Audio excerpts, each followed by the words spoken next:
Μια μεγάλη εταιρεία δεξιώθηκε στη Θεσσαλονίκη όλους τους ανθρώπους της αρχιτεκτονικής, της διακόσμησης και του design σε μια ζεστή και φιλική βραδιά.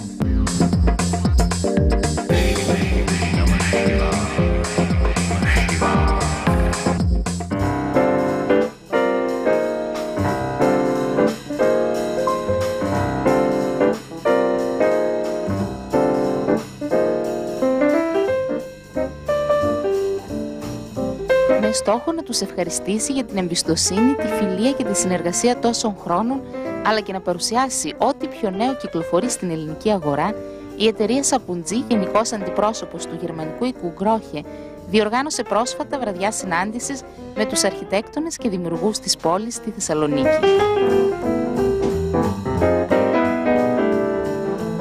Η βραδιά ήταν αφιερωμένη σε αυτούς που μέσα από την τέχνη τους συμμετέχουν ενεργά στην καθημερινότητά μας, αναβαθμίζουν την ποιότητα της ζωής μας και διαγείρουν την αισθητική μας χρησιμοποιώντας τις δυνατότητες της τεχνολογίας.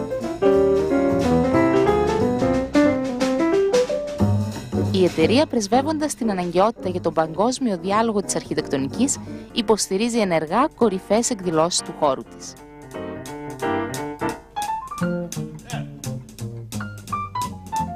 Η Πέμη Σαπουτζή, αλλά και η υπεύθυνη δημοσίων σχέσεων της εταιρείας Μαρία Μάστου, υποδέχτηκαν σε γνωστό κλαμπ της Θεσσαλονίκης παλιούς και καινούριους φίλους και συνεργάτες, με οργάνωση και αισθητική ποιότητα αντάξια του γερμανικού οίκου που αντιπροσωπεύουν, αλλά ταυτόχρονα και με ελληνική ζεστασιά και ταμπεραμέντο που ταιριάζει στον ελληνικό τρόπο σκέψης και ζωής.